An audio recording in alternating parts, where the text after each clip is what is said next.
হচ্ছে ভাই আমি ইয়ে করতে হচ্ছে আমি দেখেছি যে অধিকার এখন টার্গেট করে কথা বলছে পরে কথা বলবো আমি এটা বলতে হচ্ছে আপনি সিনিয়র হিসেবে যে কথাটা যে দায়টা দিচ্ছেন বন্ধন নিয়ে যেটা আপনি এটা দুই দিলে তো হবে না আপনি এটা দুই দিলে হবে না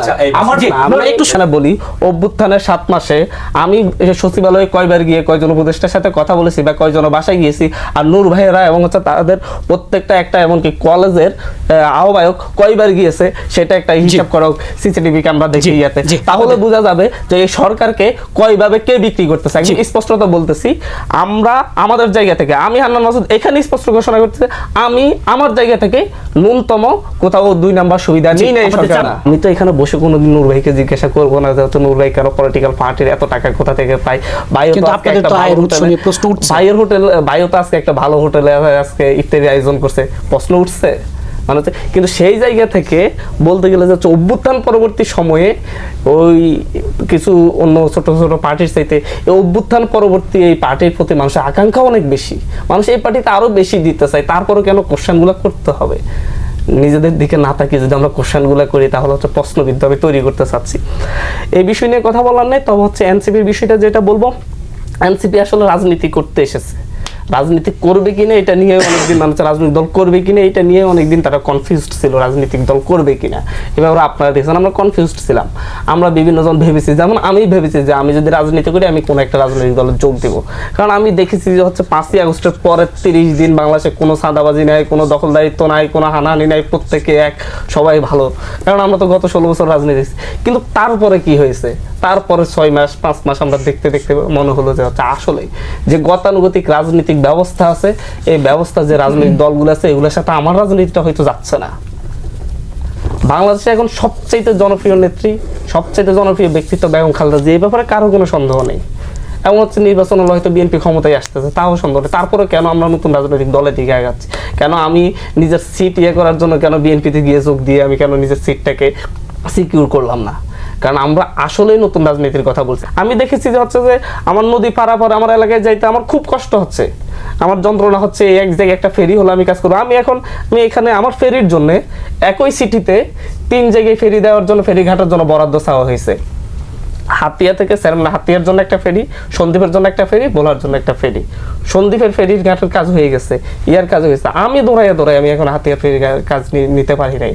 আমি অভ্যুত্থানের নেতা ছিলাম অভ্যুত্থানে আমার এত ভালো অংশ ছিল আমরা যাই এখন হচ্ছে উপদেষ্টাদের লাইন পাই না আমার অঞ্চলের মানুষজন এখন কি পরিমাণ কাজ কষ্ট করে আপনি ইউ ক্যান্ট ইমাজিন বাট দেখা যায় যে হচ্ছে এই কষ্টগুলো কিন্তু আমাদের আছে এটা নিয়ে আমরা কিন্তু নেক্সট বার যখন করবো তখন কিন্তু আর কিন্তু মুরব্বীদের এত ক্ষমতা ছেড়ে দেওয়া হবে না 16 বছরের ফ্যাসিবাদের আমলে অনেকে যেমন দরবেশের তকমা পেয়েছে এই রকমের দরবেশের তকমাও পেয়ে গেছে নতুন পার্টির নেতাও 400 কোটি টাকা এনসিটিভির বই কেলেঙ্কারির ঘটনায় এখানে এই দল গঠনের আগেই দল গঠন তো নিশ্চয়ই তারা একটা মনস্থির করেছে দল গঠন করবে এগুলো ইমোশনাল কথাবার্তা বলে লাভ নেই এখন সরকারের একই সংগঠনের তারা বা একই জায়গা থেকে নেতৃত্ব দিয়েছে কেউ সরকারে আছে তার বাবা ঘোষণা দিচ্ছে যে সে ইলেকশন করবে আবার তাদের একজন সহকর্মী মূল দায়িত্বে এসেছে পদত্যাগ করে এসেছে এদের যদি বুঝায় যে এটা গভর্নমেন্টের সাথে তাদের কোনো আন্ডারস্ট্যান্ডিং নেই গভর্নমেন্টের সাথে তাদের কতটুকু নেক্সাস সেটা তো সমস্ত কর্মকাণ্ডে পরিষ্কার এবং প্রশাসনের মতো গুরুত্বপূর্ণ জায়গার পদোন্নতি নিয়োগের ক্ষেত্রে একটা কমিটি করা হয়েছিল সেই কমিটি চিফ করা হয়েছে সালাউদ্দিন সাহেবকে সেকেন্ড ম্যান করা হয়েছিল নাহিদকে তার মানে সরকার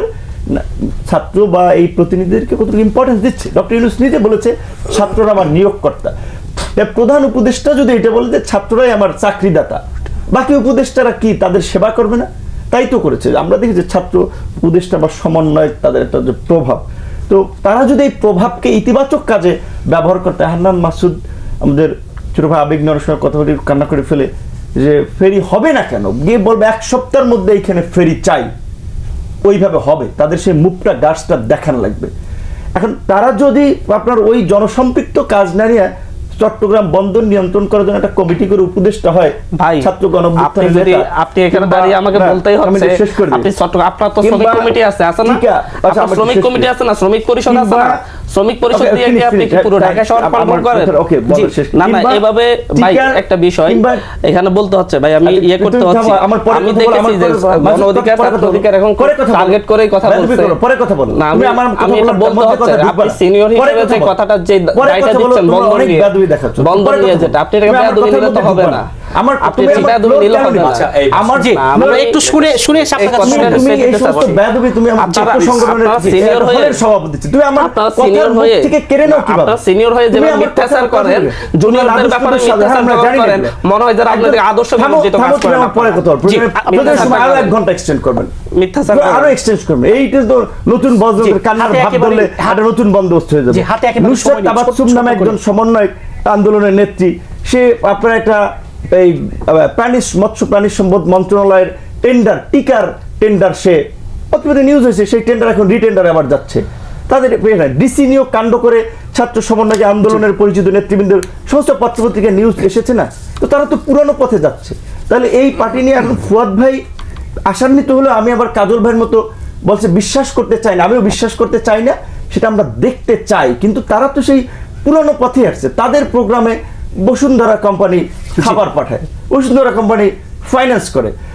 এই 24-এর নির্বাচনে বিনা ভোটের নির্বাচনে এমপি হওয়া রেডিয়ান ফার্মার জায়েদি, এই আমাদের এলজেডি মিনিস্ট্রি গণ অভ্যুত্থানের তো নায়ক, অবশ্যই সে নায়ক। আসিফ সে আমার সহকর্মী ছোট ভাই, কিন্তু আমি মনে করি সে নায়ক, সে হিরো। কিন্তু সেই হিরোর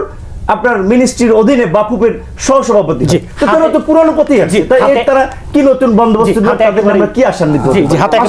দেখছি না। বিএনপিকে দোষ দিয়ে তো লাভ নাই, যে চান্দাবাজি টেম্পো স্ট্যান্ড, বিএনপি একটা বড় দল, হাতির মতো দেহ, দেখা যায় অনেকে, কাজ তো সবাই করতেছে, জামাত করতেছে, গণ অধিকার ছাত্র, আমি বলছি সবাই করতেছে। তাহলে এখন এই ছাত্রদের মধ্যে যে নতুন প্রত্যাশা, নতুন সেটার এক্সাম্পল এখন পর্যন্ত আমরা দেখছি না, কিন্তু আমরা দেখতে চাই। হলের নেতা ছিলাম, এখন আর বড় কিছু হওয়া যাবে না, সব সময় আন্ডারমাইন করে রাখার যে চিন্তা। ঢাকা বিশ্ববিদ্যালয় থেকে অভ্যুত্থান হওয়ার 1.5 বছর আগে 26 জন কমিটির ছাত্র অধিকার পরিষদের প্রত্যেকে পদত্যাগ করেছে। কেন পদত্যাগ করেছে পত্রিকায় পড়ে দেখেন। নীতির কথা আজকে বলবেন, নীতির কথা বলেন। একই সাথে ছাত্র অধিকার পরিষদের সভাপতি সেক্রেটারিকে একই সাথে গণ অধিকার পরিষদের সভাপতি কেন্দ্রীয় কমিটির সদস্য বানিয়ে নেওয়া হয়েছে। লেজুর ভিত্তিক ছাত্র রাজনীতি হবে না এই কথা বলে আমাদের যে অভিযোগ ছিল, অভিযোগ করা হয়েছে বন্দর। আমি সিনিয়র যুগ্ম মুখ্য সমন্বয়কের দায়িত্ব নিয়েছি। আমার কাছে যুব উইং, শ্রমিক উইং, যতগুলা পার্টির উইং আছে প্রত্যেকটা উইং আমার কাছে থাকবে। এই উইংগুলার ক্ষেত্রে আমি বন্দরে 500 জনের আমাদের শ্রমিক কমিটি দেওয়া হয়েছে। আমাদের যে শ্রমিক কমিটি হচ্ছে প্রত্যেকটা জায়গায়, আমাদের রিক্সাওয়ালাদেরও কমিটি আছে। ঢাকা শহরে আমাদের 300 জনের রিক্সাওয়ালা কমিটি আছে, আমাদের ভ্যানওয়ালাদের কমিটি আছে। সুতরাং মানে ঢাকা শহরের পুরো ভ্যানটা আমি নিয়ন্ত্রণ করি, পুরো রিক্সাটা। এটা যে বুঝে না নূর ভাইয়েরা তা না, বুঝে, কিন্তু আপনাকে বিতর্কিত করতে হবে। আমি আজকে এখানে বলি, অভ্যুত্থানের 7 মাসে আমি সচিবালয়ে কয়বার গিয়ে কয়জন উপদেষ্টার সাথে কথা বলেছি বা কয়জন বাসায় গিয়েছি, আর নূর ভাইয়েরা এবং হচ্ছে তাদের প্রত্যেকটা একটা এমনকি কলেজের আহ্বায়ক কয়বার গিয়েছে সেটা একটা হিসাব করা হোক, সিসিটিভি ক্যামেরা দেখে ইয়াতে, তাহলে বোঝা যাবে যে এই সরকারকে কয়ভাবে কে বিক্রি করতেছে। একদম স্পষ্টত বলতেছি, আমরা আমাদের জায়গা থেকে, আমি হান্নান মাসুদ এখানে স্পষ্ট ঘোষণা করতেছি, আমি আমার জায়গা থেকে ন্যূনতম কোথাও 2 নাম্বার সুবিধা নেই না এই সরকার। এই জায়গা থেকে দেখা যাচ্ছে যে হচ্ছে বিতর্কিত করার জন্য, নিজেদের অপরাধ দেখার জন্য অন্যদের উপর দায় চাপিয়ে দেওয়ার যে চেষ্টাটা, এই চেষ্টাটা খুব ভালোভাবে